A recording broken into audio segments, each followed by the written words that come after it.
Hello everyone welcome to my channel Dolly lifestyle and Facebook page Dolly Das. तो आज के बानाबो खासिर मांसेर चाट। तो मांसटा बाबा बाजार থেকে আনার পরে আমি কিন্তু পরিষ্কার করে লোমটাকে ছাড়িয়ে একদম ক্লিন করে নিয়েছি। এরপর রান্নার জন্য আমি দুটো বড় বড় আলু, চারটে পেঁয়াজ মাঝারি সাইজের, আর ছোট ছোট দুটো টমেটো, আর ছোট আদা, আর মাঝারি সাইজের দুটো গোটা রসুন ছাড়িয়ে নিয়েছি। আর নিয়ে নিয়েছি আমি 10টা কাঁচা লঙ্কা চেরা। এবার আদা বাটা রসুন বাটাটাকে আমি পাটায় বেটে নিয়েছি, সাথে গোটা গরম মশলাটাকেও আমি পাটায় বেটে নিয়েছি। এরপর দেখো কড়াইতে তেল গরম করে তার মধ্যে আমি নুন আর হলুদ দিয়ে আলুগুলোকে লাল লাল করে ভেজে নেব। আমি কিন্তু এখানে বাটা মশলা গুঁড়ো মশলা দুটোই ইউজ করেছি। তোমরা চাইলে সেটা তোমরা গুঁড়ো মশলাতেও করতে পারো, আবার তোমরা মিক্সচারে আদা বাটা রসুন বাটাটাকে করতে পারো পাটাতে না করে। তো তারপর দেখো ওই কড়াইতে আরেকটুখানি তেল দিয়ে দিয়েছি। এবার তেলটাকে গরম করে তার মধ্যে আমি শুকনো লঙ্কা আর জিরে আর তেজপাতাটাকে ফোড়ন দিয়ে দিয়েছি। ফোড়ন দেওয়া হয়ে গেলে ফোড়নটা ভাজা হয়ে আসলে ওর মধ্যে আমি কেটে রাখা 4টে পেঁয়াজ দিয়ে দেব। এবার পেঁয়াজটাকে আমি ভালো করে ভেজে নেব।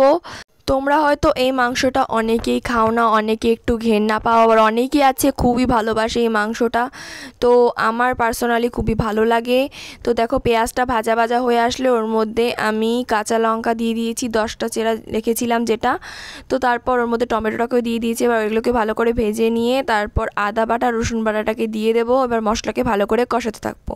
ছাট মাংসটা অ্যাকচুয়ালি একটু অন্যরকম দেখতে, তার জন্য অনেকে একটু ঘেন্না পায়। বাট তোমরা যদি দোকানদারকে বলো ভালোভাবে বেছে পরিষ্কার পার্টটুকু দিতে, তাহলে কিন্তু তোমাদের সেরকমভাবে বেছে দেবে।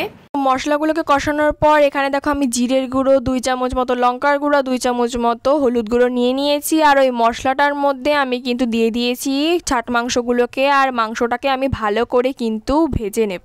মাংসটাকে অনেকক্ষণ ধরেই ভেজে আর কি অনেকক্ষণ ঢেকে ঢেকে রাখতে হবে। তারপরে এটা থেকে কিন্তু জলটা বেরিয়ে আসবে। আর দেখো যে মশলাগুলো আমি নিয়ে নিয়েছিলাম 2 চামচ করে, সেগুলো কিন্তু আমি জল দিয়ে ভালো করে গুলিয়ে নিয়েছি। আর ঢাকনা খুলে কিন্তু আমি দেখো দেখতেই পাচ্ছি এখানে কিন্তু জল কিন্তু দেখতে পাচ্ছ তোমরা বেরিয়ে গেছে, তেলও ছেড়ে এসছে অনেকটা। আর একটুখানি এটাকে ভাজবো। আর তারপর যে গুলিয়ে রেখেছিলাম মশলাটা সেটা কিন্তু আমি এর মধ্যে দিয়ে দেব। এবার মশলাটাকে যে আর কি একটু জল দিয়ে ধুয়ে দিয়ে দেবো, আর একটুখানি ভালো করে কষাবো অনেকক্ষণ ধরে। তারপর স্বাদ মতো দিয়ে দেব এখানে নুন। আমি এখানে 2 চামচ মতো নুন দিয়েছিলাম। তো তারপর ভালো করে আর একটুখানি ভাজা ভাজা করে নেব। তারপর দিয়ে দেব আমি এখানে জল।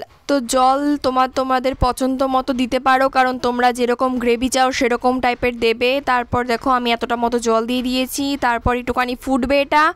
এরপর আমি এটাকে ভালো করে প্রেশার কুকারে ট্রান্সফার করে নেব। আর আলুগুলোকে দিয়ে দেবো যেটা আমি আগে থেকে ভেজে রেখেছিলাম। আর প্রেশার কুকারের মধ্যে দিয়ে এটাকে ভালো করে ঢাকনা দিয়ে কিছুক্ষণ রেখে দেব। ওই ধরো মোট 5টা থেকে 6টা সিটি দিলেই কিন্তু এটা হয়ে যাবে, কারণ নর্মাল মাংসর থেকে এটা তাড়াতাড়ি সেদ্ধ হয়ে যায়। অতগুলো লাগবে না, 4 থেকে 5টা দিলেই হবে। তাহলে দেখো আমাদের কিন্তু মাংস একদম নরম হয়ে গেছে। আর দেখতেই পারছো কালারটা যা এসছে, এখানে কিন্তু কোনো রকম কোনো কালার ইউজ করা হয়নি, একদম বাটা মশলাতে রান্না করা। এবার দেখো আমি ওটাকে ওভেনের মধ্যে বসিয়ে আর একটুখানি গরম মশলা যেটা বেটে রেখেছিলাম সেটা দিয়ে দিয়েছি। তারপরে নাড়াচাড়া করলে কিন্তু আমাদের মাংস একদম রেডি, মানে ছাট মাংস। তো এটা তোমরা ভাতের সাথে বা রুটির সাথে সার্ভ করতে পারো, দারুণ খেতে লাগবে। যারা যারা ভালোবাসো তারা নিশ্চয়ই জানো এটা কতটা টেস্টি খেতে। তো দেখো রেডি হয়ে গেছে আমাদের ছাট মাংস। তো তোমরা কারা কারা ভালোবাসো অবশ্যই সেটা কমেন্টে জানাবে। আর ভিডিও যদি ভালো লাগে অবশ্যই লাইক কমেন্ট শেয়ার করে দিবে। চ্যানেলটিকে অবশ্যই সাবস্ক্রাইব করতে একদম ভুলে যেও না। আর যারা ফেসবুক থেকে দেখছো অবশ্যই পেজটাকে ফলো করে দিও। তো আজকের মতো টাটা, বাই বাই।